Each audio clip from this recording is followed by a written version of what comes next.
Yo, what? Hi, Dan. What's up, Miss Anonymous? Ms. Anonymous. Ms. Anonymous. Let's make sure. Okay, let me grab my drink here real quick, and I'm ready to get started. Okay. We're gonna fix you up, little lady. What's going on? We've been working together for a little while. I am making a video, Ms. Anonymous, because I think that your issue is one of the more common ones, unless we've got some new ones to work through. Oh, there's always new things to fix. Come on. Well, I have been a vegetarian most of my life, and then became vegan about 3 years ago, and have healed so many things that have come up in the process. And then last, I guess maybe 2 summers ago, at your inspiration, when you first started your videos, I decided to go raw. And it was really easy at first. And then I kept encountering all kinds of cravings and old behaviors that I haven't had for many years. I've had a lot of eating disorders when I was much younger, and a lot of things that were going on in my life. I felt it was really important to support myself nutritionally, but I just can't stay totally raw. I have tried the slow, kind of mixing raw with some cooked foods.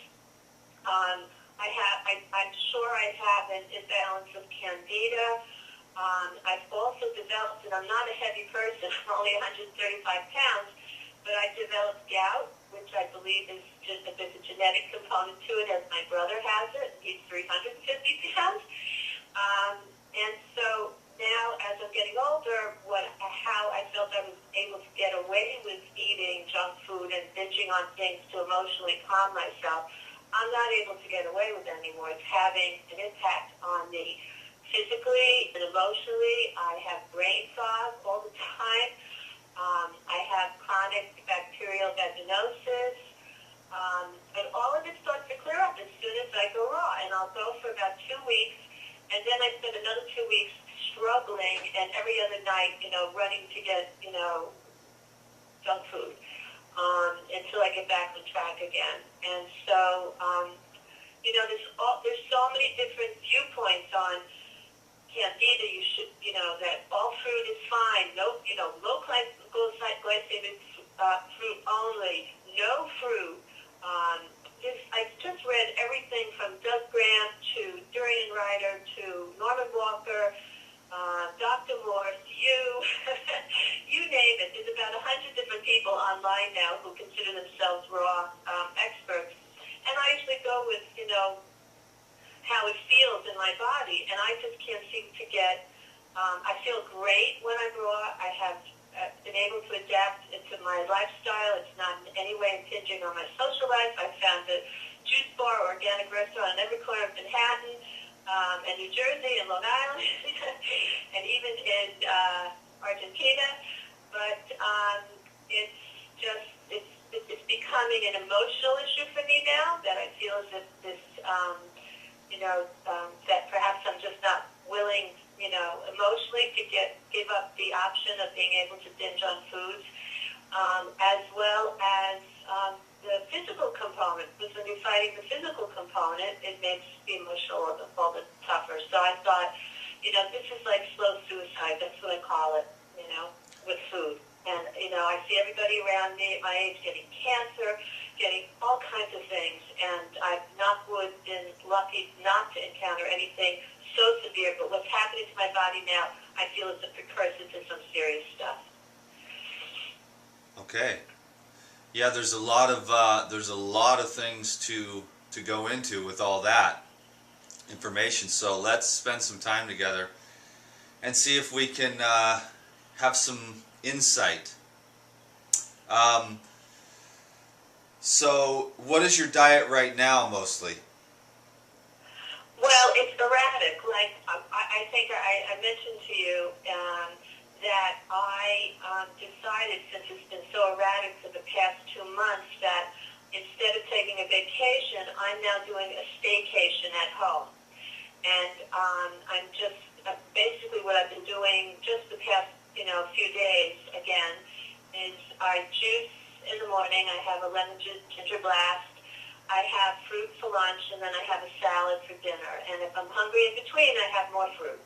I have a hard time eating a lot at one sitting, so I tend to eat smaller amounts, And then what happens is after about 4 or 5 days, I have the headache.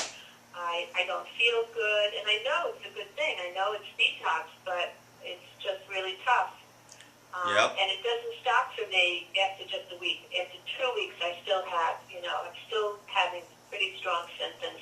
So I felt as if, at least if I took these 2 weeks, I could rest. Like I just got it from out of the sauna. I have a sauna in my building, so I'm not having to deal with the stress and the energy levels the next few weeks that I have. My normal life where I work 3 jobs. Well, then I would say that you're on the verge of a breakthrough here, because from your mouth to her ears. yeah, well, because look at the insanity of the human experience. And I feel so, that's why I have more compassion than hatred. There's a lot of hatred when it comes to you're eating wrong, you are stupid. Right. And there's so much of that out there, it makes me want to disassociate myself, because the compassion is left out for people like you, for people like me, for people like almost every single person out there watching, which is, you've got rent, you've got kids, you've got bills. You don't get to just stop and detox and get rid of the lifetime of mucus that's built up in your body. And I knew you were going to say 4 or 5 days, and then I knew that you were going to hit the wall, because that's exactly what happens. And I just hit a wall yesterday in my own detox, because I'm sitting here doing what you're about to do, and I'm sitting in this house with a friend of mine who does massage therapy every day for free, and I teach her how to detox. So she's losing weight, and I'm relaxing the musculoskeletal stress that I've built up over my life of chronic fear, abuse, homelessness, which I have used food because of my brain, and this is very common for everyone, and I'll use my example to help everyone, and maybe they'll have some ahas, but we have serious serotonin and dopamine inhibition because of the genetic, mankind is degenerating at a rapid rate. They try to convince us that we're living longer and we're living smarter, but we're not. We're degenerating, and we're having babies that are created out of stimulation instead of out of love and health. Right. So what I think that especially with the white sugar, which I believe is one of your crutches. Yes. Okay, especially with the white sugar, you've got dopamine and serotonin inhibition.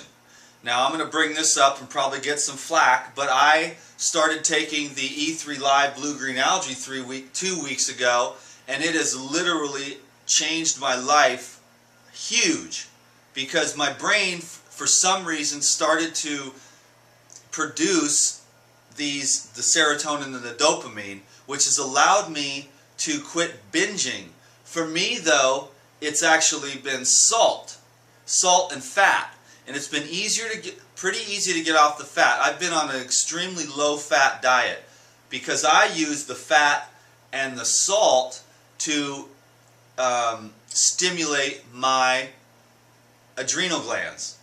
Because in my family we have the adrenal weakness, which is born out of fear.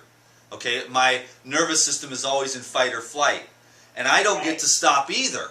Everybody has to get up and go to work. We don't get to just tell our boss, hey man, I found this raw food diet and I'm going to lay around for a couple months or a few months and get all the mucus out of my body, so I'll see you in a few months when I'm done. No, you got to get up and change the poopy diaper on the baby and make your husband's lunch, and then you got to go run the kids around to soccer practice, and then you got bills to pay and meetings and phone calls. And so we need to, the first thing is compassion for everyone else and ourselves. So now you've got 2 weeks to lay around. I was tripping out yesterday, just like you. When you get ready, you get 4 or 5 days in, you've been eating a mucusless diet, and all the mucus layers trapped in your cells, organs, glands, tissues, blood veins, capillaries begins to dislodge itself. And as that mucus dislodges itself, which is sugar, meat, eggs, bread, etc., etc., etc., then that mucus dumps back into the bloodstream in the form of toxemia, and then you crave those foods as they're passing through the brain, and you also feel like crap. So what would happen as you're feeling like crap and not feeling well, and your mind gets so fuzzy, and you lose hope, and you get into a state of doubt, like, what is this raw food crap? This isn't working. Right. And you know as well as I do, you could go have a couple of chocolate chip cookies, and it will push the mucus back into the cells and stop the detoxification, right? You know, it's funny the terms that you use, because I've always said to people, it feels as if every cell in my body is yelling sugar, and it's so hard to yell back and say no. But I have a question about that. A lot of that I've read is that your cells are always being regenerated. And after a certain amount of years, those cells have been replaced. And in essence, we're walking around in a different body than we were in 10 years ago, because the cells have all been replaced. So why is the damage done to cells, let's say 10 years ago, still, taking place in the body? Because those toxins, this is the most interesting thing about detox, and this is how we're going to all start to make a huge shift in this society. The cells do replicate themselves, but the body has to protect itself from all the crap that we do, or we will perish. So it takes all the toxins, whatever, NyQuil, antibiotics, vaccines, and it actually surrounds what it tries to do is neutralize it with cortisol and eliminate it at first. But once the adrenals get weak, then it begins to use water to protect itself, which is a little bit easier. But for the people that might have done what I did with chronic drug abuse, my body had to trap and store away large amounts of toxic residues deep within the caverns of my body. And what happens is it becomes ossified, calcified, and it just becomes like cement, basically. So you get all these toxins, like the drugs or the sugar, trapped deeply inside this mucus type cement. So basically, no nutrients cannot get to those areas, because the body has sealed it off like a brick wall, trapping it deeply inside the body, which causes, of course, hypocellular dysfunction. In other words, the cells in that area can no longer receive the blood flow, because all the toxins are trapped within these cement encasements. So the body protects itself. It's almost like cellulite is an example of that, except it's in a water and fat soluble issue, where the body traps toxins in fat and water and stores it on a woman's behind, for the most part. For the men, it's in the stomach. Those types of toxins can be released much more easily than the ones where we have these chronic habits of eating sugar or snorting things or smoking different things or coffee.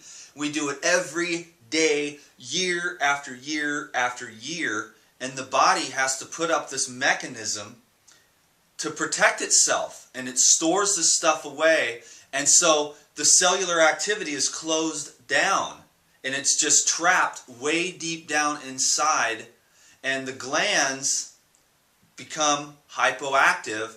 In other words, the adrenal glands are just barely functioning because the blood flow is inhibited due to these mucousy cement structures.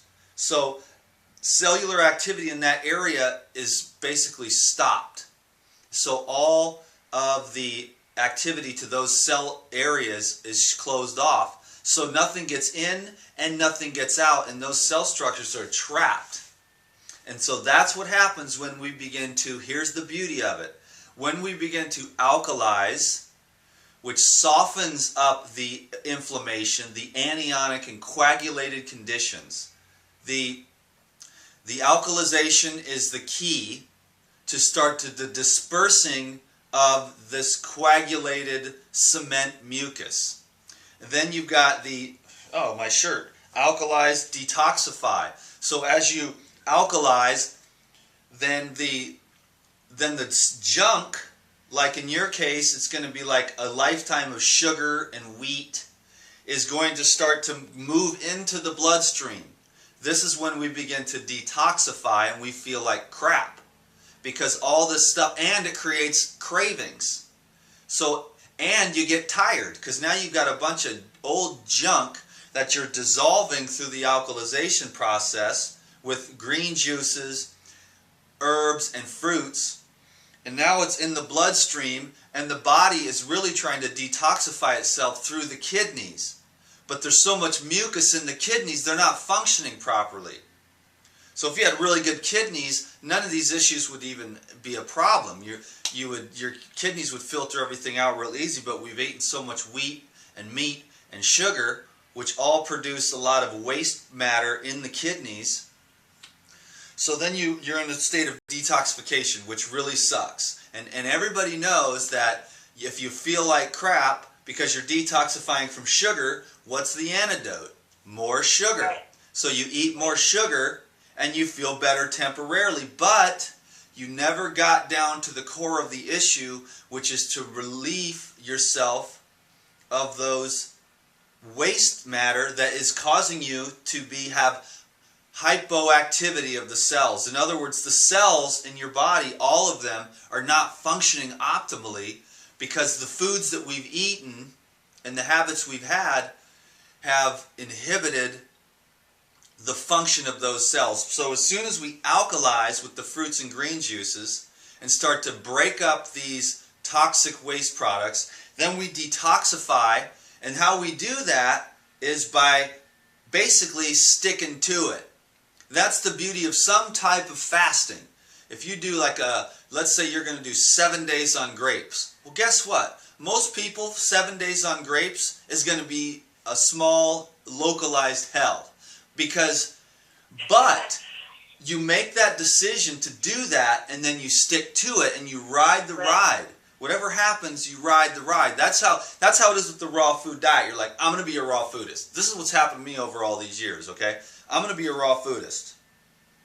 And then all of a sudden, you're raw for like, 3 weeks. And then it happens. You hit the wall. Just like you do after about 4 or 5 days, you hit the wall. And you're like, okay, I got to do this. I got to call there. I got to meet and greet here. Then I got to fly here. Then I got to drive there. And I've got 8 consultations. You don't have time to be detoxifying.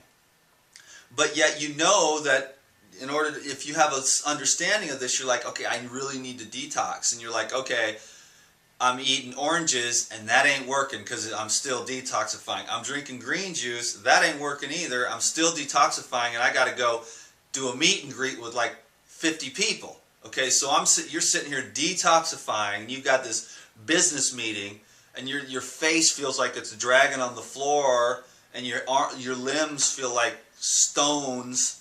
And you're like, okay, so what do you got to do? You got to go to the raw food restaurant, and you got to have the nutty, salty, spicy, fatty, stimulating raw food meal. And then you're like, you feel better because you stop the detox. You shove everything back into the cells again, and now you've got all this fresh, stimulating stuff running through your blood. So now you're Well, no. I run and get the Ben and Jerry's. That's where I run to. Okay, that so gives me that charge, like you said, it immediately brings me back up, and then ultimately it numbs me out. And what it numbs is the sense of failure. And as much as I could talk to myself and say, okay, well, what did you learn from this experience? And I've learned a lot, Dan. I have. I've learned so much about my body's signals and ways that I have not been tuned into my body. And even sometimes a craving is not a craving. It's just hunger. It's just hunger and knowing how much I need to eat.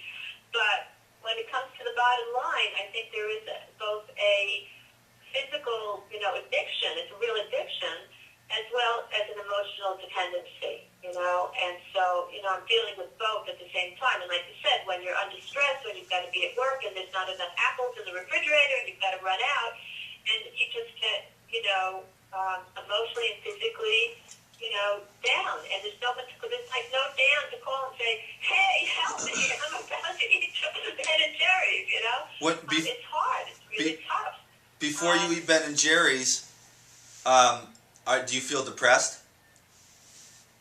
The next day, absolutely. Oh, after? I've done this for so many years that I know how to even, I'm an addict, so I know how to deal with it. I go running, I drink lots of water, I ignore how crappy I feel, and then get right back to how I want to be eating, but every time I do this, I guess I've just come to a point where I really want this to change, become that strong in me that I really want to change, and that's why I called you, because I feel as if I'm not supporting myself physically, then I'm setting myself up in essence, and I don't know what the missing link is right now nutritionally, for what could help support me through this period. And I know this period is a long period. It's not just a week in my life.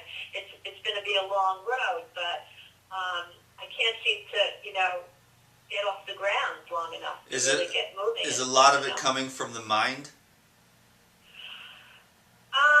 Yeah, absolutely, because food has always been my best friend. It's the most dependable, reliable, and controllable substance. It really is, to me, a drug, just like heroin or cigarettes or anything else. It's a real addiction, and I've done a lot of work emotionally over the years. I mean, I come from a place of being a restrictor to laxative abuse, amphetamines,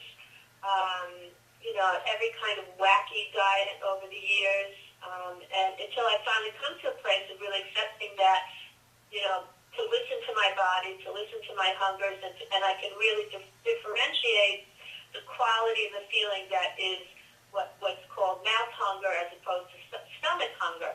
But I still feel as if I'm being controlled by my physical addiction to these substances, and not just sugar. It is sugar, and it's salt, and it's fat, because I have to have the sugar, and then the salt bounces that out, and the fat pounds that out, and it's sort of like I do this balancing act, with food, because it does affect, me emotionally. I get totally smashed on sugar, I do. I think that about 99% of the people can relate to you right now. I hope so. Well, I can.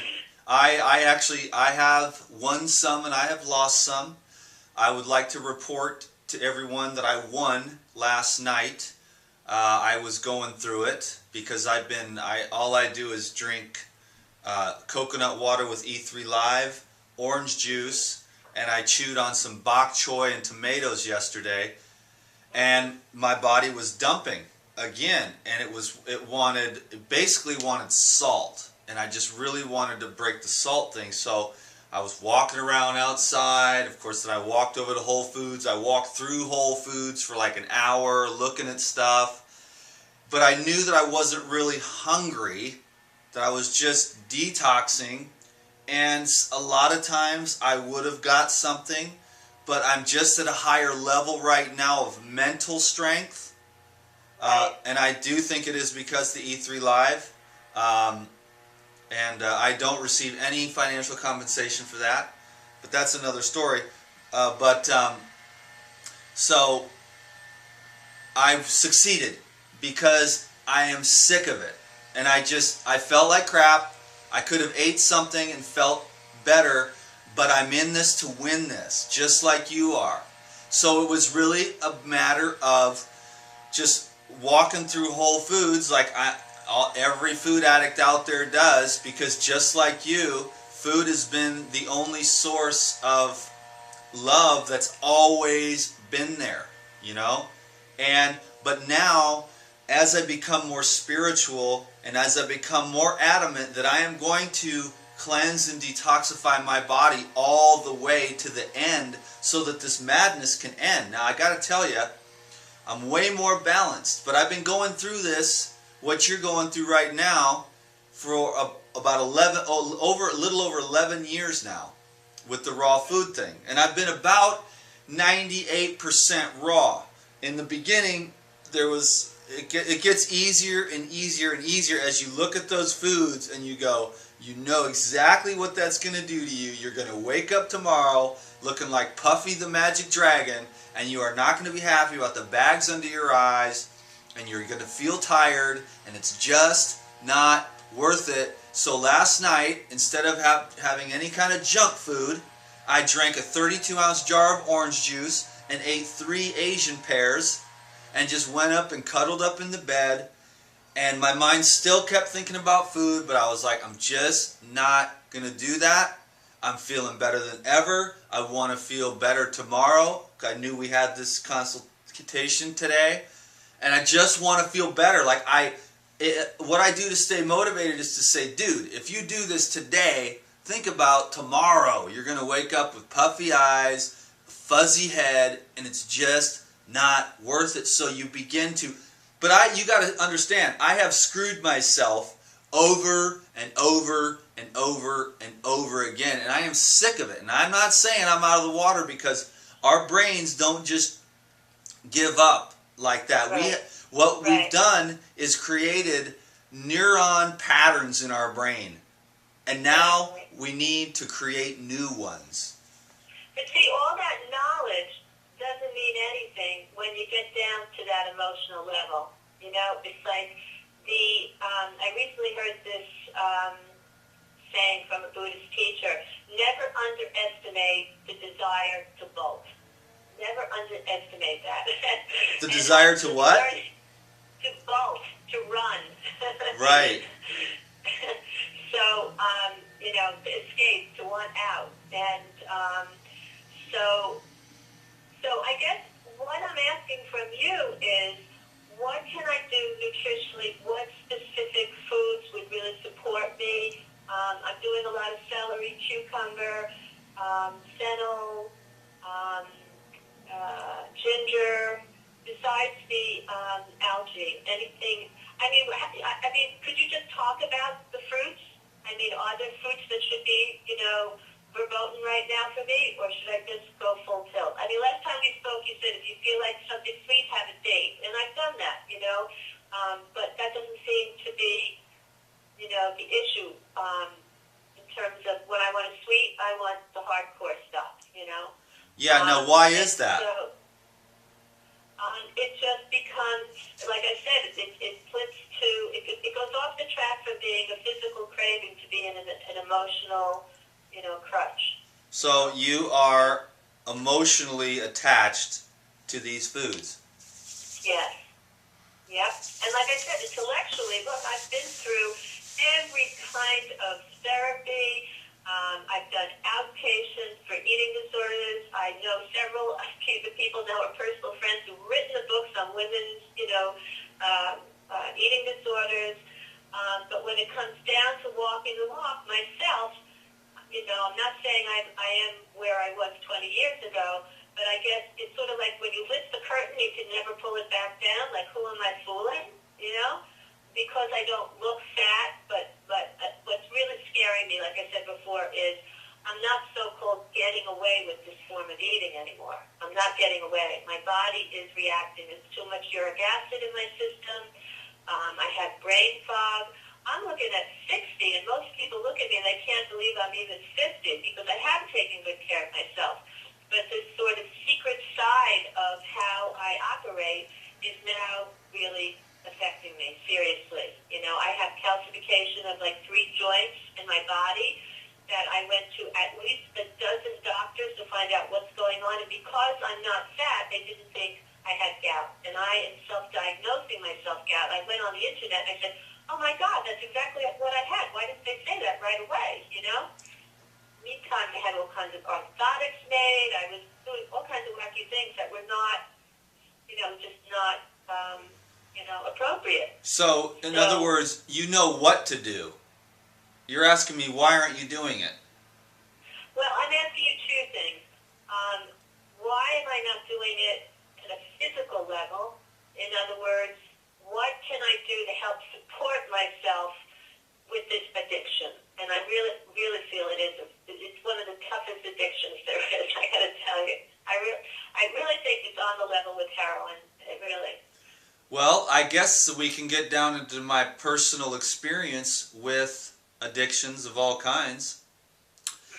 The day that I stopped the marijuana and the alcohol after a lifetime of abuse in one day, and this is how I did it, and you can take this and use it how you want, but on the day that I sobered up after 20 years of alcoholism and marijuana addiction, I was sitting at a river, and I was in the sun, and I had already drinking like 6 22 ounces of Arrogant Bastard Ale, and probably smoked a bunch of bowls of weed.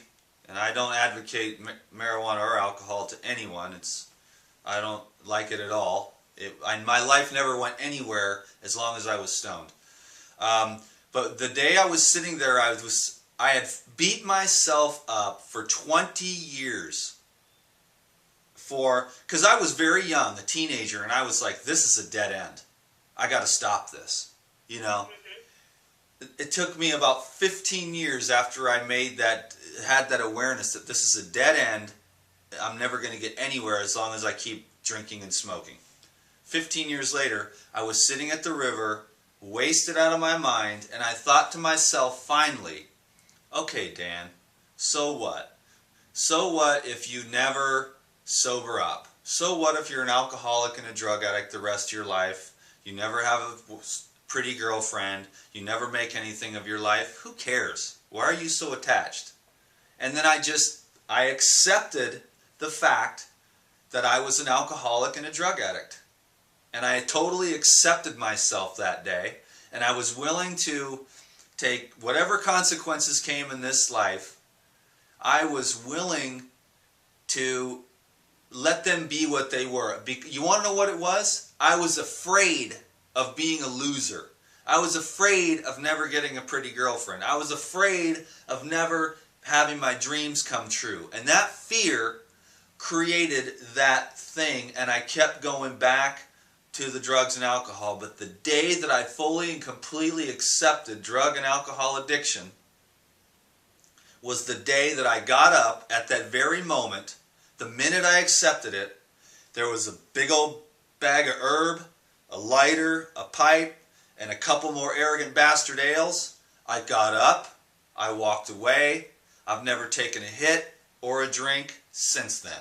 So that's all I can say. That's at an emotional level. And that's an example, and I have used that again to stop fighting myself, start accepting myself, and then try to create a higher intention. This is what has me fueled up. That's why people like me, because they see this guy is on fire. They've been watching me every day for 3 years on YouTube, and I am on fire, as much on fire at this moment as I ever have been. Because my intention is the complete healing and the total regeneration and the total payment for all my sins, if you will, so that I can return to a pristine state of health and consciousness and become the spiritual person that I never got to be, because they don't teach you that in school. Your parents don't know anything about that. They don't teach you that in church. And this is my life, because I deserve to be that pristine, spiritual, radiant health. And then I say to myself, okay, if I pour some salt on these vegetables and really just eat the vegetables for the salt. I wasn't even hungry. I didn't want vegetables. All I wanted was the salt. Just like you probably only want the fat and the sugar. So why not just eat a bag of sugar? You know what I mean? But that doesn't make any sense. So you really eat the cookies or the donuts or the ice cream, but you might as well just go buy a $2 bag of sugar and just stuff your face in there. Well, you can't do that, because then you look like an idiot. Because nobody's going to stuff their face in a bag of sugar, although that's what we do. Well, that's what I was going to say. I mean, it's all, it was really interesting. There was a show on 60 Minutes about a month ago about these people in Switzerland. It's like one of the largest corporations in the world you've never heard of. And all they do is create tastes, artificial tastes, in order to addict you to these foods. In other words, most of the foods that we're eating that are packaged, junk food, are not even the packaged junk food that you think that they are. It's basically the taste and what it does to your brain. And I mean, one thing that I've had those epiphanies that you're talking about, and I guess politically I feel as if I don't want to be a lackey to these corporations, who are keeping us all addicted and dying, okay? I mean, I just saw on the internet this 28-year-old Venezuelan beauty queen dying of breast cancer. I mean, that's unbelievable to me. And, I'm looking at 60 and very grateful that I'm in good health. And I do not want to spend, my body is going to deteriorate, and I accept that. I know that, okay? But I want to do everything I can to stay on this planet and not suffer that much as it does deteriorate. And what I'm doing to myself is exactly what you were talking about is, I don't want to compromise my time on the planet anymore.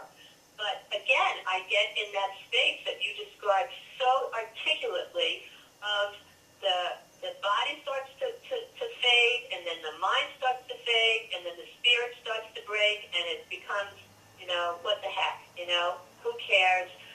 I'll start tomorrow. I've been starting tomorrow for months now. I do. I get up the next day, and I do start tomorrow. I do, and I think it's also investing the time, the money, and the energy in myself. I mean, it's a real struggle for me to even pay for this session that we're having right now, but it's that important to me that I've been through this, like you said, so many times. You just get sick and tired of being sick and tired.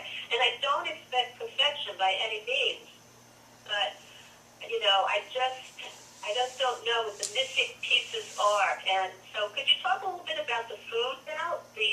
What you think would be the best things food-wise, the strongest things, you think? Yes, I will, but I'll alleviate a little pressure. We'll just waive the fee today, okay? How about that? No. Yes, because you're too generous. You have children to support too.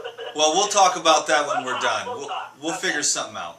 But anyways, so you're eating green juice for breakfast. Well, yeah. And you want nutritional support to keep you from, because I think that most of us really, it's amazing.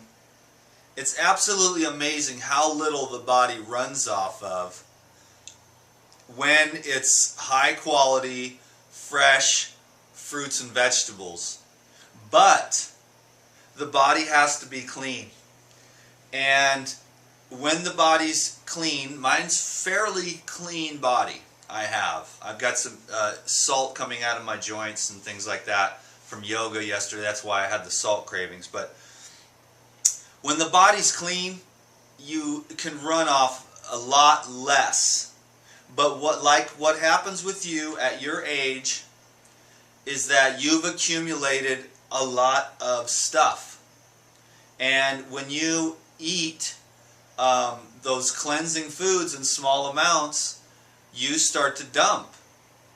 And so you're getting plenty of nutrition, which really is of some sugars, some cell salts, some mineral salts basically. It's for antioxidant purposes and to keep the blood flowing nice and smoothly, to neutralize, the acids in the air in your lungs and things like that.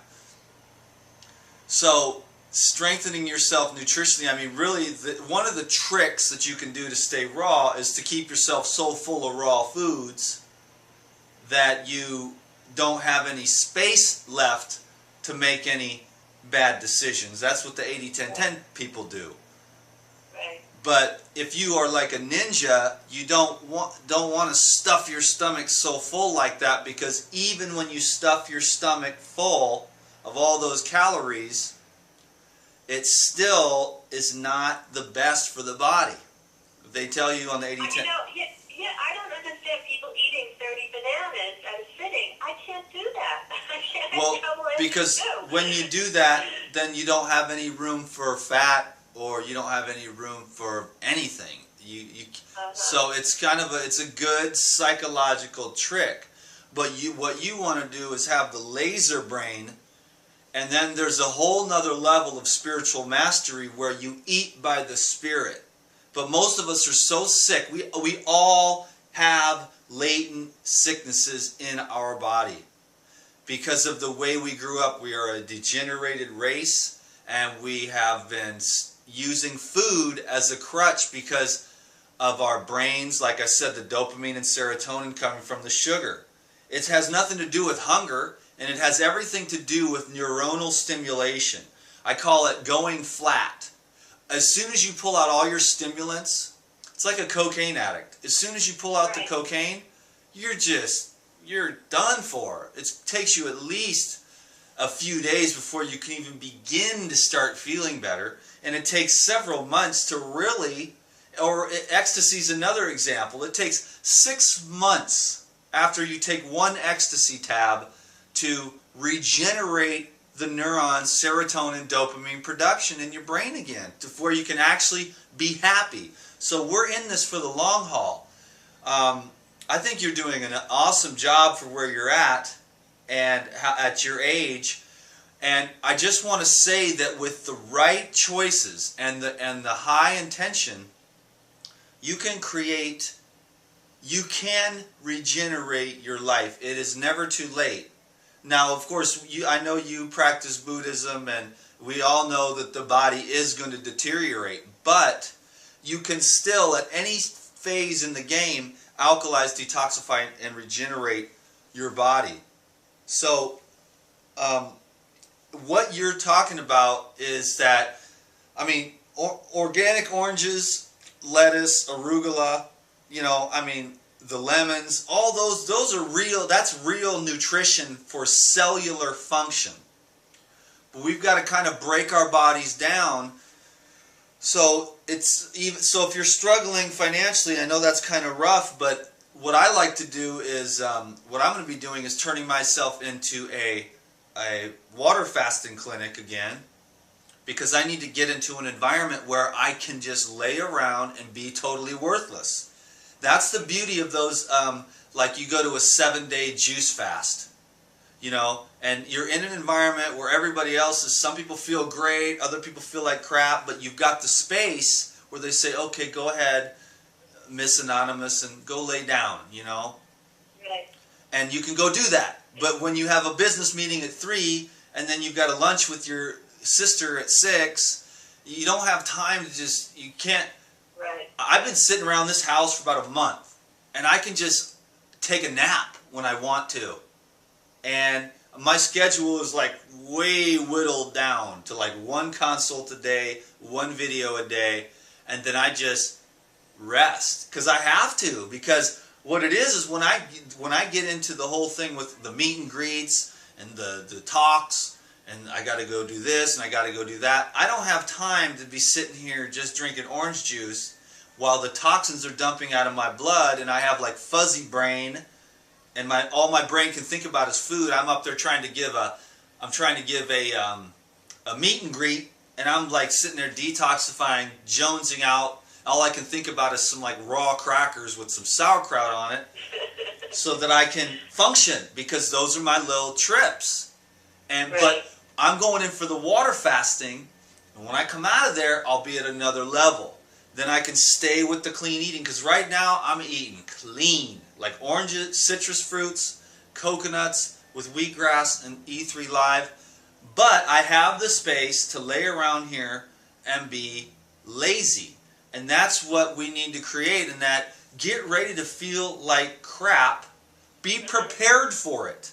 Because now, you see, I could have gave in yesterday, right, to the salt. Right. But guess what? I would not have woke up this morning feeling as good as I do. Because number one, I emotionally let myself down on my intention to do my absolute best. That would be one aspect of it. I let myself down.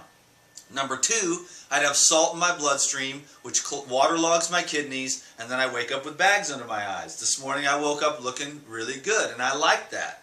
So see, when we stick to our highest ideal, we feel good about ourselves, and that produces a natural serotonin and dopamine. When we let ourselves down, because we could have had a little bit more discipline and just grinned and bared through it, but then if we let up, then we feel bad, and then guess what that does? I feel bad, then we have more cookies, and then the cycle repeats itself. So what we're trying to do is create new patterns in our brain that says, hey, I can choose to not give in to this craving.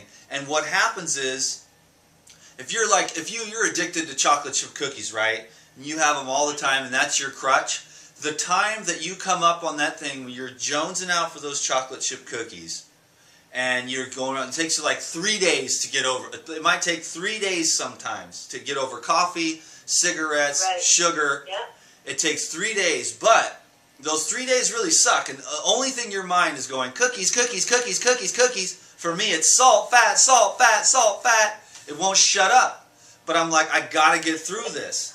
So I keep going, and if I give in, then I feel depressed. And if I stick to my ideals, but we're building new patterns and faith in ourselves to get through this by a willpower, our own personal will, but ultimately the spiritual will, where I get on my knees and I say, Lord, you got to help me through this. Make a path for me. I have the highest ideals. I want to set a good example. I want to cleanse, detoxify, and regenerate my body so that you can fully express yourself through me. And that spiritual will create opportunities, outs. You know what I mean? It'll be like, it'll give right, you it does. options. Well, absolutely, yeah. I see myself, my behaviors totally change because I feel sluggish. I don't go out and do the things. I love to dance. I don't go out to dance because I feel like crap that day because I ate all kinds of junk the night before. So it really has impinged on my life in many, many ways. But what about candida? You think that it's fine to do all the fruit? That's not going to be, the problem? Candida is in everybody, and it actually lives off more of the mucus from the white sugar, because white sugar is mucus forming, as well as the wheat products, as well as the dairy. Fruit sugar is a very simple sugar, and it burns slowly, believe it or not, especially with the fiber intact. And it burns so cleanly that it doesn't have a chance for the mucus to form, which is where the candida thrives off of. Candida is our friend. Candida is there when we overeat one day. But candida proliferates in everyone because they have the same issues that you do. Sugar, ice cream, etc. And then the candida proliferates off the metabolic waste that's left over from these other foods, which is not caused by fruit sugar. I believe in fruit sugar as the ultimate fuel source for human cells. And I do not believe that fruit sugar has anything to do with candida whatsoever, because what happens is nobody eats any fruit because their doctor says no, and everyone thinks that fruit causes candida, but then they go and they eat ice cream and bread and cakes to get their carbohydrates so that they can function. So, and then guess what? My doctor says I can't eat fruit, so that's their excuse, but then they crave and jones out and then go have 5 or 6 Dunkin' Donuts. So it's the Dunkin' Donuts out of the problem. If you would have ate some oranges, that would have fed the cells in your brain, because it's really the brain that loves the sugars, you know. Right. And so a good balance of sugars from fruit and the sodium cell salts from vegetables. Now, I'm a toothpick. That's because I hardly eat, and I just sit around here and meditate. I don't hardly exercise, but I'm healing my brain with pure consciousness. So basically, I'm just giving myself a lot of space. I took everything off the schedule. I'm healing my life. And so I'm purifying my blood. I'll drink some coconut and blue-green algae, and I'll just go out and like take a walk. And that allows my blood to purify itself, and then that helps to dissolve the accumulations, like where the candida is proliferating inside those. I don't have candida, right. but it's proliferating off of that mucus waste that's left over from the dairy products and whatnot.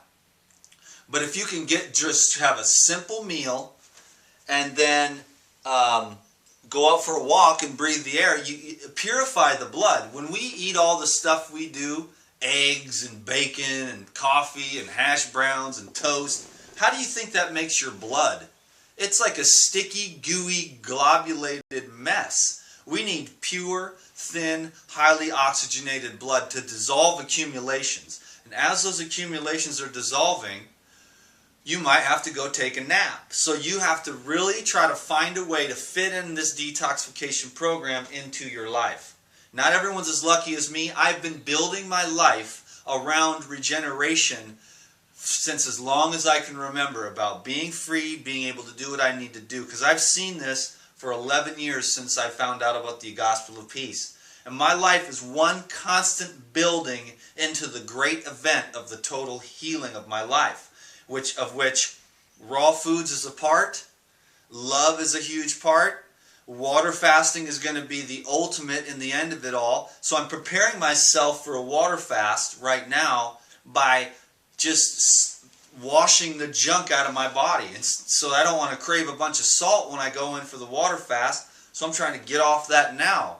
And the only thing I will crave is the sugars, because when your brain craves the sugars when you're water fasting. But if you don't eat any sugar, then your brain will start to run off fat, ketosis, and you will start to dissolve long-term junk, stuff that I've had in my brain, and I am going to regenerate myself.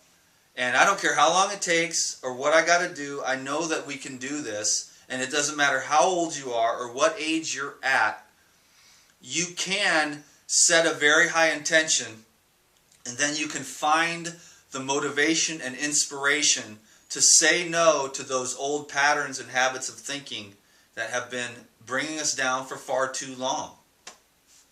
Well, I have, your videos have just been such an inspiration, and what I do a lot is either first thing in the morning or before I go to sleep at night is I watch one of your videos to reprogram my brain, exactly, because there's so many messages going the opposite way that I need to balance that out.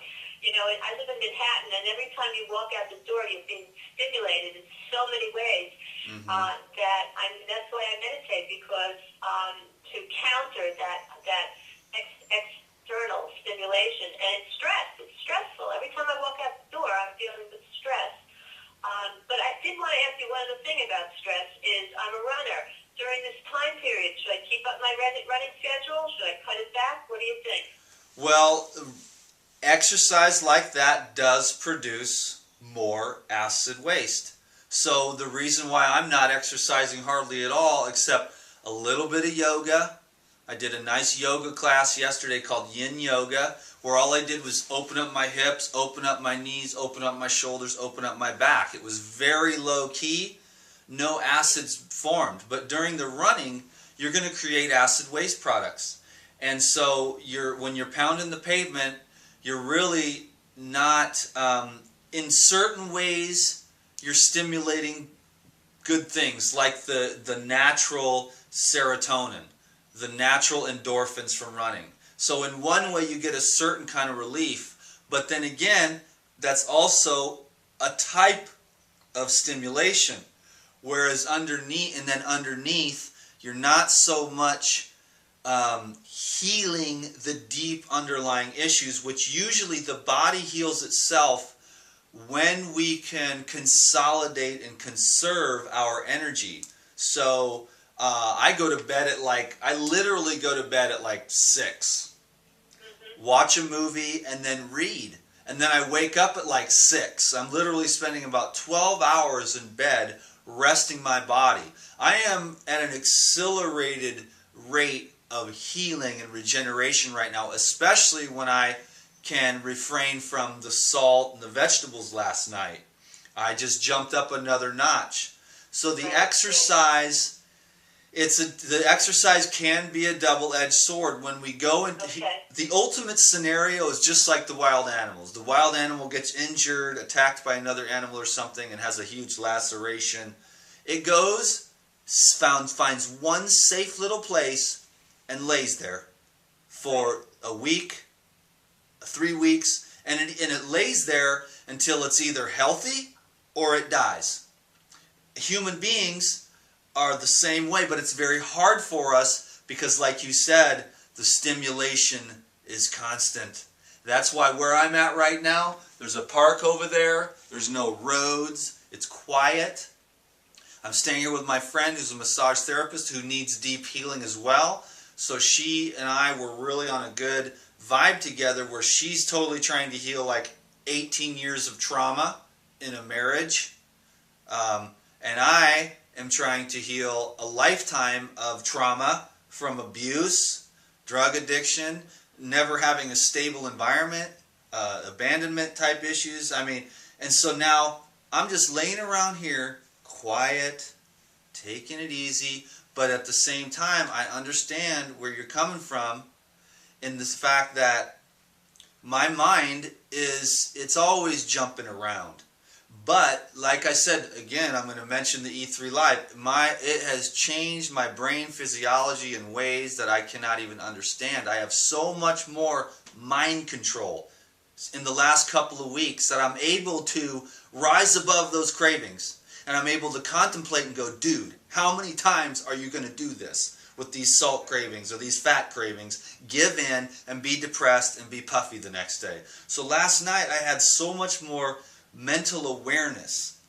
My meditations are better, and I'm able to be much more aware and say, dude, do you really want to do this? Your intention is complete regeneration.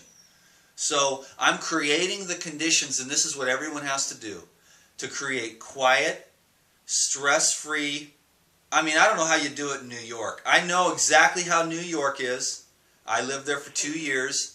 And you are in a more challenging environment than me because I'm just able to sit here and chill out and be quiet. And the walls are all white and it's very simple in here. There's not a lot of junk. There's no people around. There's nothing to deal with. There's no TV. And so the stimulation levels are very low. And that's a key to healing, is to bring the mental stimulation as low as possible. Now in New York, I don't know how you're going to do it. You may need to get away for a while. Go on a vacation. Well, I have a wonderful apartment that is very peaceful, and I don't get any exterior noise, which is wonderful. And I also live next to the water, and the water it's a very peaceful influence on me. Even with all with 10 million people around me, just being near the water, I run along the water every day, and so there are peaceful places in Manhattan. Yeah, well, you will find them, and that's what we create the peace really in our own mind. We become the silent space out of which all phenomenon arise. And what we try to do is remember that the silence of God is where all the stimulation comes from. So we can always fall back into that field of peace. I've gotten better and better at it, and I always remember that the silence of God is right here, right now, and that's the only reason why we can hear the sounds. So I stay consciously aware of the peace of God at all times, and sometimes I forget and get all wrapped up in the illusion of this life. But for the most part, we do get better. What kind of educational materials do you use for yourself?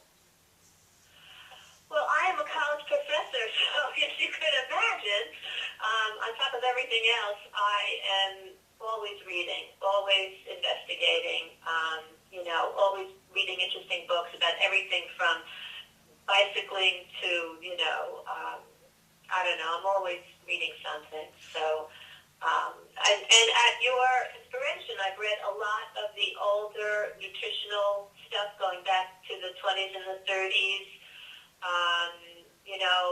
There's just so much information out there. And I got myself a Kindle, and I got to tell you, I never thought I'm a real book person. And I got a Kindle, and it's phenomenal because I can have whatever book that I really want, pretty much at my fingertips. And I'm a big proponent of poetry because I think there's a lot being said spiritually and from human being to human being through poetry. And so I do just a lot about the human experience that we all have. Like you said before, all of our experiences are specific, but they're all the same as well, So. Okay, I just asked that because I just wanted to, it's very good for all of us to keep our minds on those things that are going to be beneficial. Like you said, you watch my videos because I made a video a few weeks ago and I said we're climbing the ladder.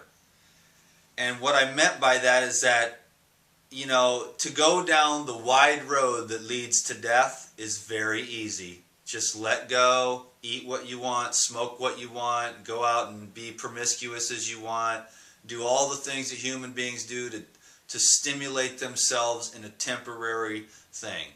And that's the wide road that leads to death. But to get on the narrow road that leads to life is a constant.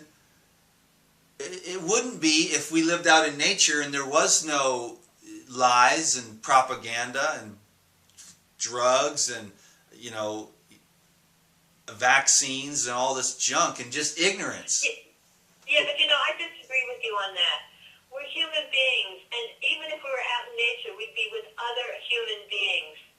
And that's where the biggest work takes place, is how we interact and how we care for each other. Actually, and I agree. I think, for me, that's my biggest challenge in life.